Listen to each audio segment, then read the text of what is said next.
I just saw a video saying that women in the military never actually see active combat. Is that true?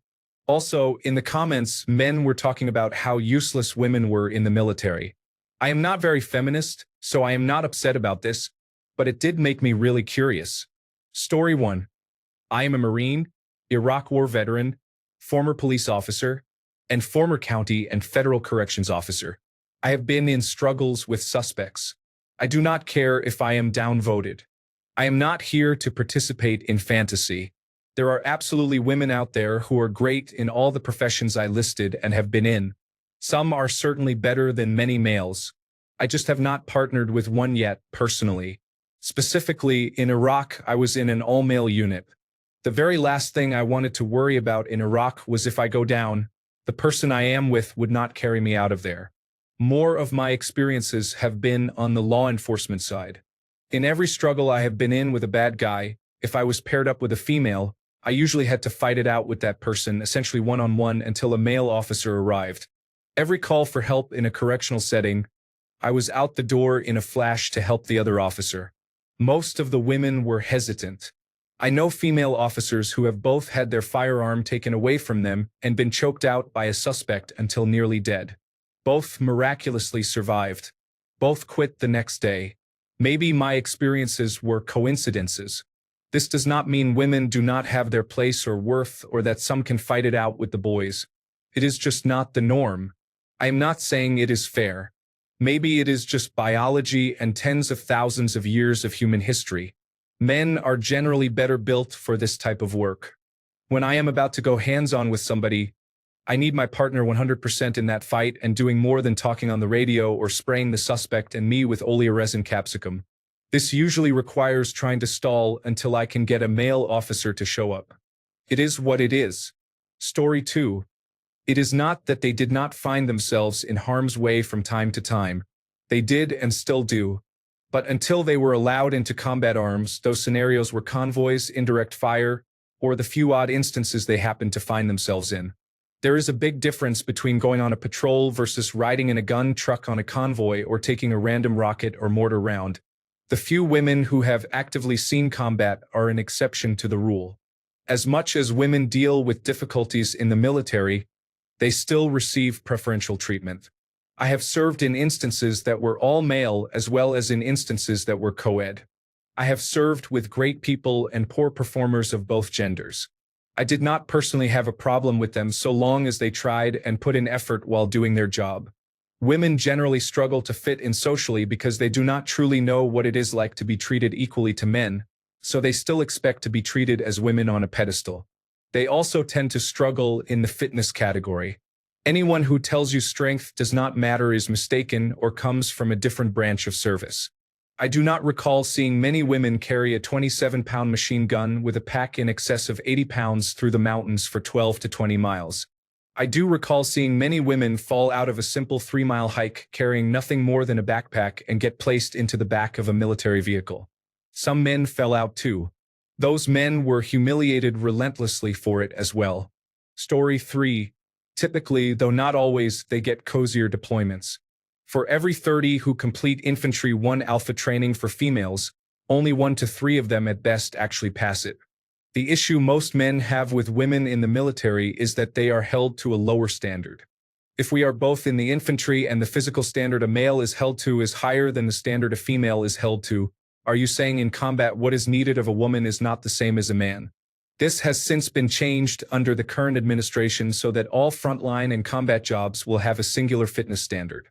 I have not looked into how that is going in the past few months, but undeniably it would lead to almost every single female being removed from combat roles. The women who were handed ranger tabs are an insult to rangers, and anyone familiar with what happened there knows maybe one at best legitimately passed. Anytime information came up about how much the school had to limp them along and make exceptions, it was quickly suppressed because it ruins the image they need.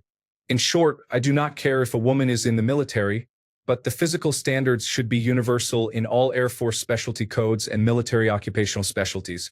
Also, in general, I would prefer not to see women in the military. There are far worse things that can be done to a female captive than a male. For men, you are likely to be executed, versus a woman who is likely to suffer sexual abuse until death or release. You can have a kinetic standard and a non-kinetic standard. There used to be an article on the outcome of a male versus female platoon during General Mattis's time that showed the reality of the situation. Even now, trying to find that decade-old event has been difficult. All you can find is him supposedly calling for more data on the matter but not discussing the exercise that was conducted. Story 4. I'm soon 44. I've been a soldier since I was 18. I have yet to meet a female soldier who was on par with a male colleague in the same role. Even in a support role like manning radios or communications in a headquarters, they are still basic soldiers first and specialists second. They must pass certain basic physical annual tests, be able to dig a foxhole, carry personal and unit equipment, and so on. This is the core of our profession.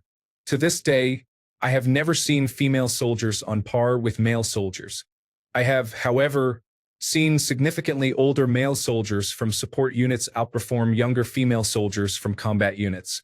In the military, your reputation is closely connected to your results and abilities, and the view on female soldiers reflects that in our military.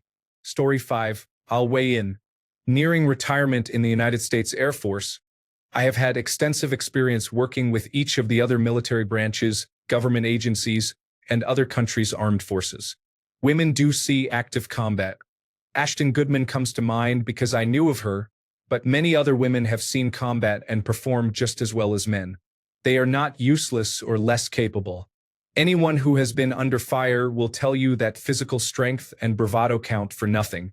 What matters is your mind and your ability to react under incredible stress and pressure. The individuals you are referencing belong to a group that struggles to accept that the most important 6 inches on a battlefield are between your ears, as General James Mattis said.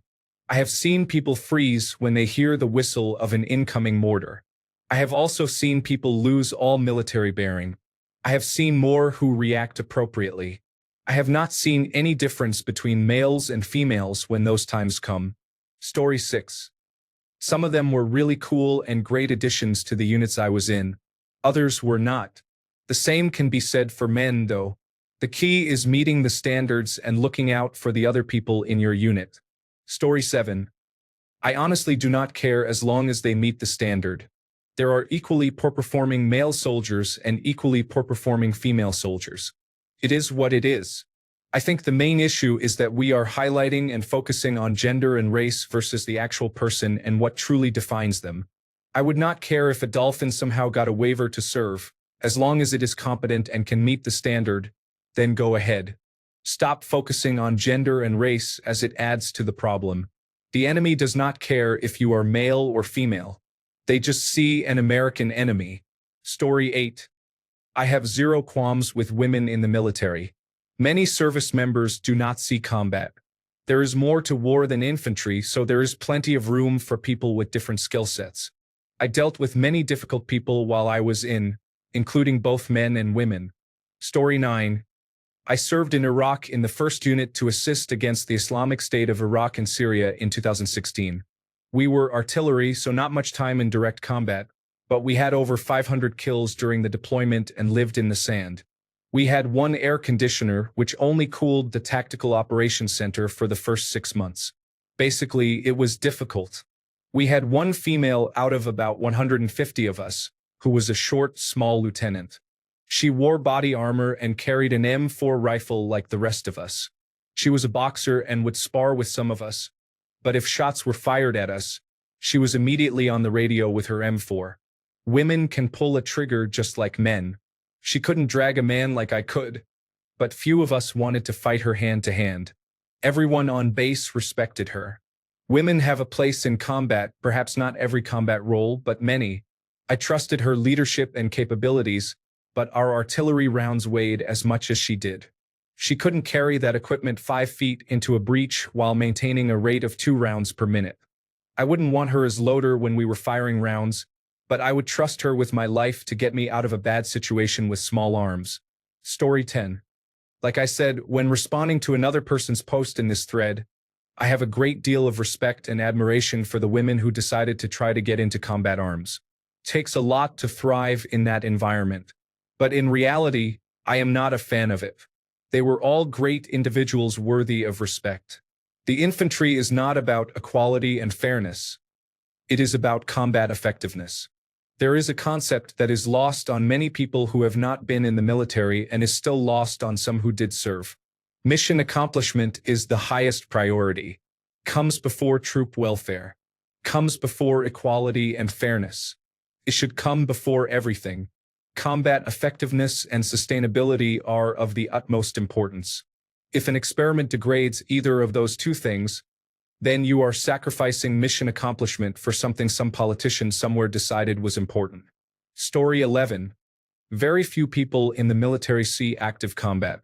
Your question is too broad, and the views of men on women in specific job roles change significantly depending on the job. A female in an infantry or engineering platoon is likely to experience much greater animosity than a female in intelligence, cyber, or medical roles. If you want to learn more about a courageous woman attached to a special operations team in real combat situations, I recommend reading about Chief Shannon Kent. Story 12. From a non-combat military occupational specialty perspective, many men do not see active combat either. I understand combat military occupational specialties being upset, but I would not generalize and say their thoughts represent most people. From my perspective, and I will be jaded here as I was when I served in general non-combat, it is just like regular people. Some women were great, some were okay, and some were terrible people. One thing I did notice is that in my career, women would get slightly more preferential treatment or statistically were selected more often for things that could boost a career or a non-commissioned officer evaluation report. I think the term useless in the military is grossly inaccurate and untrue. Maybe it applies to specific jobs requiring a lot of physical strength, but those jobs are few and far between. For the majority of the Army, women are just as good or just as bad as men who serve. A few examples of slight advantages women had in the military before I am criticized. When units needed soldiers to be interviewed by an agency, they would send 2 men and 2 women. Despite units being overwhelmingly male, they split at 50-50ths, increasing the statistical likelihood that Sergeant Jane, one of 8 women, would be interviewed and recognized more than Sergeant John, one of 50 men. When a photo of a squad was needed for the paper, women were included even if they were not part of that squad. Additionally, if a woman was considered attractive, she could smile her way out of more situations than a man. While this is fairly normal in any job, in an environment that is 85% men, mostly heterosexual men, a good-looking woman gets away with more. When deployed, an average-looking woman gets away with as much as a good-looking woman does in a non-deployed environment.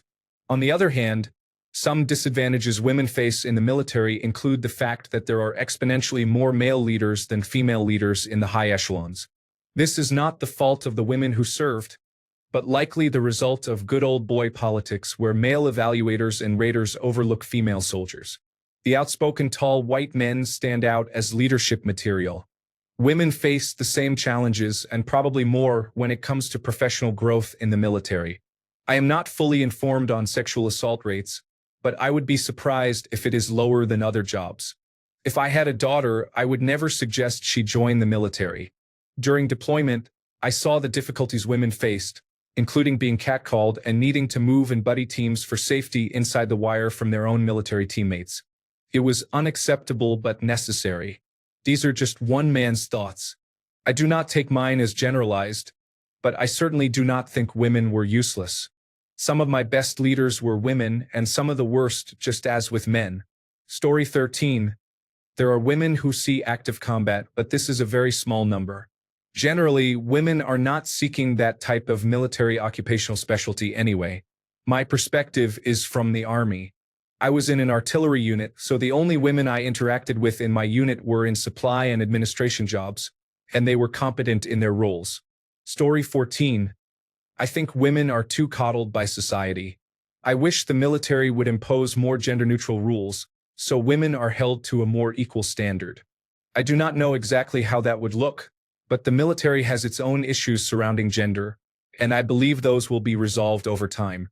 Many problematic soldiers are both men and women. They are just treated differently. Story 15. They are ineffective in combat. They increase injury rates and decrease performance even during peacetime. The Marines conducted a thorough study before forced integration, showing how detrimental it was for the infantry, yet politicians imposed it regardless. This has been the trend throughout this entire period, making things worse due to misplaced empathy. It seems acceptable to risk more lives if it advances feminism. Reinstate women's auxiliaries to allow more men to serve in combat roles. Story 16. I served in the United States Marine Corps for 7 years. I met some great female Marines and some who, I am sure, were Armed Services Vocational Aptitude Battery waivers. It is just like any other job, but in uniform. Story 17. Both my parents were airmen. This was during a time when women could not serve in combat roles. My dad did close air support, my mom wanted to do close air support too, but could not. Her proficiency test showed she would be the best navigator a squadron could have. So she was. She tried to be a navigator for one of the gunships. Combat vehicle. Combat role. Cannot. So she settled on the refueling retrofits and met my dad over the boom microphone. After my dad retired from the skies as a full colonel and my brother and I grew up some, he simply said to us one day, "There are some women I'd rather have at my side in war than most men. Your mom's one of them. Do they need to be part of the draft? I do not think so. Should they be able to blow things up with the rest of us if they have what it takes? Of course, we are wasting talent otherwise. Give them the freedom to choose that path. Few will walk it, few will make it to the end, and that is fine. Few men will too. But that is what liberty is." Story 18. I was passed up for an early promotion and did not get it because they wanted a woman to receive it for public relations. I was very disappointed, and my supervisor agreed it should have been mine. I left at my next re-enlistment. It is what it is. Story 19 depends on which military you are talking about, but women in militaries like the United States, Ukraine, and Israel, that is, militaries that allow women and have seen significant combat recently, do see combat if they are in combat roles. In terms of women being useless, that is not true at all. Bodies in uniform are useful somewhere, but as the United States Marine Corps proved, they are less useful, which should not be surprising given biology and the logistics trail. Personally, I hold the view that if you have a choice, you should not have women in the military at all. First, they are less effective than men in combat conditions, and yes, they will be there eventually because when combat arms take casualties or are given extraneous tasks, they pull men from behind the line to the front. So those behind the line women will still see combat in high attrition warfare. Finally, just look at what the Russians and Islamist militias do to prisoners they capture. You want a woman to be subject to their hospitality, although Hamas and the Palestinian Islamic Jihad did capture some women, and my point remains. Story 20. Women have seen active combat, though often in different roles. The infantry is still approximately 90% men, but more women are fighter pilots, helicopter pilots, artillery personnel, tank operators, or similar roles than they are infantry. Generally, men perform better at these jobs. Men tend to stay in them longer and are less likely to change jobs. You will see more women in roles such as medical, human resources, and intelligence. These are less physically demanding jobs and usually the least dangerous. In the modern world, we need women in the military, even if just in support roles. Where it becomes difficult is in relationships, especially in the United States. The military sends you where you are needed, not where you want to go. If your girlfriend is also in the military, she or you could be sent somewhere at a moment's notice. That creates strain on a relationship. Story 21. I just saw a video saying that women in the military never actually see active combat. Is that true?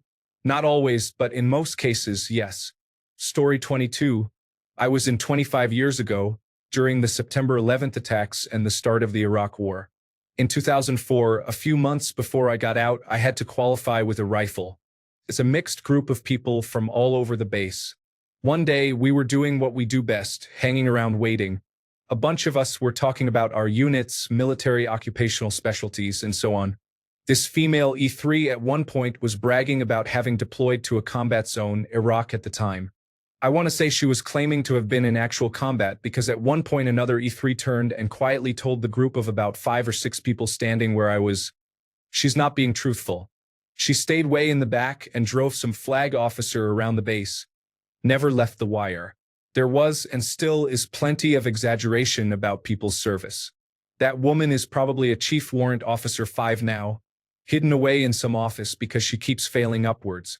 Story 23. There are not many females directly in fighting roles on the front lines. However, there are many females in supporting roles who get involved in firefights. I know one woman who was killed in a firefight. Story 24. There are some interesting insights shared by various experts based on their specific roles and experiences. As a layperson, I am left with the general impression that every tool has a use case and a domain where it is best applied. Women and men have many similar strengths and weaknesses, but they also have distinct differences. These differences can be valuable if the system makes effective use of them in the right areas. Can a group of women carry 150 pounds for 3 miles and stay overnight in the cold? Perhaps not. However, if that group of women can successfully perform other necessary duties, it may free up the appropriate individuals for other tasks. Story 25. Served in the Navy alongside many women. Gender does not matter at sea. You do the work, simple as that. I never saw combat either, and I am a man. Story 26. Just past 13 years as a communications and cybersecurity officer in the Navy. From a non-combat perspective, I have not noticed much of a difference. When I was an operations center director and had about 100 people, approximately 65% enlisted and 35% junior officers, I observed that women tended to be more organized and men more technical. However, I had a few well-organized men and a few technical women as well. Honestly, women made better watch officers because that job required tracking multiple issues at once, making reports, delegating, and so on. The men often wanted to fix the problem themselves, which was sometimes useful, but they frequently forgot reports or let something fall through the cracks. At the end of the day, there was no significant difference. If you are qualified, then you are qualified, and that is all that affected job performance. Story 27. No, it is not true. Although generally speaking, women are not intentionally put in harm's way, women are perfectly capable of being shot at. Sources can provide lists of female veterans killed or injured in combat during the global war on terrorism, Operation Enduring Freedom, and Operation Iraqi Freedom. Furthermore, many male servicemen never see combat either. Aside from a few very specific individuals, virtually everyone in the Navy, Coast Guard, or Air Force is safe from being intentionally put in combat. This holds true for a host of job codes in the Army and Marine Corps as well. If you are not infantry or some other kind of combat role, your chance of being in frontline combat is remarkably low. About 15% of wartime veterans actually receive an award for combat action, and it is significantly lower for peacetime veterans. As far as my experience, I think some women in the military are outstanding, while others are ineffective, just like the men. If I have one complaint, it is the reduced fitness standards. That never made sense to me. Fitness standards exist for the worst-case scenario. They want to know that you are fast enough to run to cover, strong enough to drag someone out of harm's way, and generally fit enough to carry gear across a distance. In what real situation would that be easier for a woman? None. If she is too slow to cover, she will die. If she is unable to drag someone out of harm's way, they will die. If she is unable to carry her gear from one point to another, she will have to leave it behind and suffer the consequences. Story 28. I served with some really great female soldiers who knew their duties in all areas. However, I also served with others whose performance left a bit to be desired. The most difficult part was being married to another soldier who was unfaithful and played the victim after I found letters from a man she was living with while we were waiting for joint domicile orders. After I retired, I saw on a social media site that she had made Sergeant Major. Story 29. Same as the men. Do your job proficiently, follow lawful orders, keep your uniform and barracks room neat, and we will not have issues. Story 30. Women never seeing combat is not accurate. Look at the events at the Kabul airport in 2021 and see who was actually in the heat of it. Primarily men, but I knew a couple of people there. The female Marine was an intelligence analyst and received a Purple Heart due to the injuries she sustained. Women play a role in combative operations, and downplaying their contribution is not only wrong but has no place in military service. Story 31. There are two thought processes that I remember. One is that she would blow the whole unit if she could, and the other is that she is actually respected. Usually, the latter is based on the fact that she is already married. Story 32. I feel like the conscription perspective hasn't been covered in many responses, so I'll share my thoughts. To me, the question isn't what I think, but whether conscription should be widened to include them as well. Now, I completed my conscription within the training organization for military medicine. This involved supporting commissioned staff and acting as a target in training.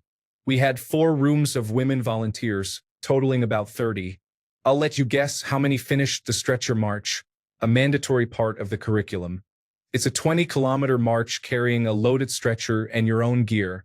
Keep your estimate in mind. Now, let's talk about physical performance. I won't lie, I've always been overweight and barely passed the basic run. I begged to be accepted as a B recruit, meaning not necessarily physically able to perform everything, while the doctor wanted to give me a C, which means released from service. I came out with an A and completed all required tasks. I saw many people fail because they couldn't perform the more demanding parts, whether the long-range patrol, a 140-kilometer march over 4 days, or the stricter push-up requirements of the military police. Would you like to guess whether we lower requirements for certain groups? There is a point about failing someone when another person continues despite doing less. As far as I'm concerned, that has no place in a meritocracy. Keep in mind, these women volunteered and usually had pre-conscription workouts. Some were able to outperform anyone in their peer group. From our batch, there were 2 stellar examples who would put any of the men to shame, and a third who was on the same level. They were highly motivated, level-headed, and went on to work in fields where these skills are valuable. But only those 3 completed the simplest task without dropping out, an evacuation march as medical personnel. That's the number I promised to give you. Was it lower or higher than you expected?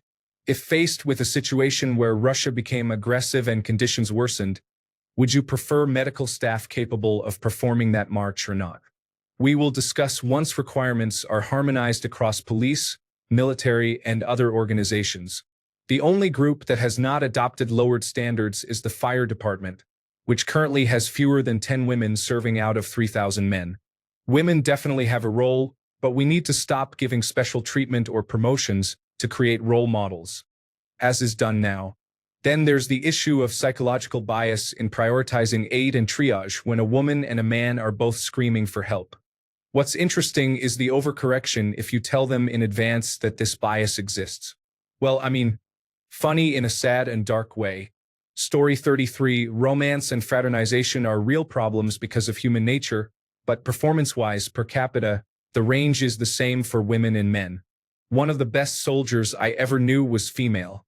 Many women were good. A few were not. The performance bell curve is the same as for men. I never encountered a physical task that was so demanding that women couldn't keep up as part of the team. There are many more physically weak men in the military than people usually want to admit. I have met women who could run faster than me with a former cross-country background, and women who could do as many pull-ups as men. The real problem is not performance but romance and fraternization. Story 34. No one ever cared when I was in the military. I wasn't in the infantry, but we never cared. Besides, infantry is not the only unit that sees combat. Story 35. Not all military roles are equal. In my position, there is nothing that a woman could not also do or find a way to work smarter, not harder. Additionally, once you get above the lower ranks in basically any branch, it becomes all management and politics, and anyone can do that. Do I expect to see an abundance of women in special operations or infantry? Now, do I think women can get into those units and do fine? Yes. Also, all kinds of jobs see combat. They would assign optometrists to a gun truck going outside the forward operating base just because they needed another person. Story 36. That depends on which service and what unit. As for never seeing active combat, Tammy Duckworth would like a word. She is the Senator and Black Hawk pilot who lost both legs in Iraq, if you were unaware. Story 37. You are just watching divisive nonsense on the internet. You must keep in mind it is the internet, which is not real life. Story 38. I have sailed with several women, and I see them the same as I see the men. Some are good and some are not. There are men who think that women do not belong in the military, and worse, but those men usually get corrected quickly if they say that out loud. As for your question, at least in the Canadian Navy, women and men are equally likely to see the same jobs. Gender almost never comes up in terms of postings or jobs or anything. Story 39. The United States military is somewhat old-fashioned and resistant to change compared to some other forces when it comes to frontline combat arms roles. The Navy started integrating women in the early 1990s, but the Army only allowed women in combat arms roles in 2016. Prior to then, women certainly saw combat. Jessica Lynch was famously captured in the Battle of Nasiriyah in 2003, so she experienced frontline combat. However, she was in a maintenance company and was not officially deployed for frontline combat. Women are currently serving with distinction in frontline combat positions in Ukraine, under heavy combat conditions that the United States military has not faced in generations. Ukraine is not prioritizing political policies over practical military needs in the middle of an existential war. They have women near the front line because it makes their army more effective than if women were kept away. The notion that women are ineffective is largely from individuals who feel threatened by women meeting fitness standards and excelling at the job, leading them to complain about political correctness and boast about toughness online. Story 40. Not in the military, but they scare and excite me in a way that is hard to quantify. Needless to say, I would not pick a fight with one. I would trust one to protect me if it came down to that for some reason, and I trust they would not get the uniform unless they earned it. 99.9% of everything else you read is probably the 10% of any population that are difficult individuals speaking up. Women in any traditionally male-dominated industry have to be physically, emotionally, and intellectually resilient, and still face much more flack and implicit danger just because they are women. Story 41. Intelligent and fit. Definitely a turn-on when I served with them. More attractive than the general population. Years later, my daughter's friend told us how safe she felt while on patrol in Baghdad. Maybe not in an active combat zone, but they were not exactly out of danger. Story 42. I don't really care, to be honest. You are free to do as you choose until she starts yelling at me and giving me orders. Then I find it laughable. Am I supposed to be intimidated? Story 43. I have never served in the military but recently watched a brief newsreel from our military YouTube channel that showed an all-women crew operating an artillery piece. I certainly would not want to be on the receiving end of their handiwork. I doubt the artillery shells they fire are less lethal. Story 44. Hold on. Let me ask every single man in the military and get back to you on this. Warning. It is going to take a lot of time. Thanks a bunch for sticking around till the end of the video. Remember to subscribe, and until next time, stay awesome and goodbye.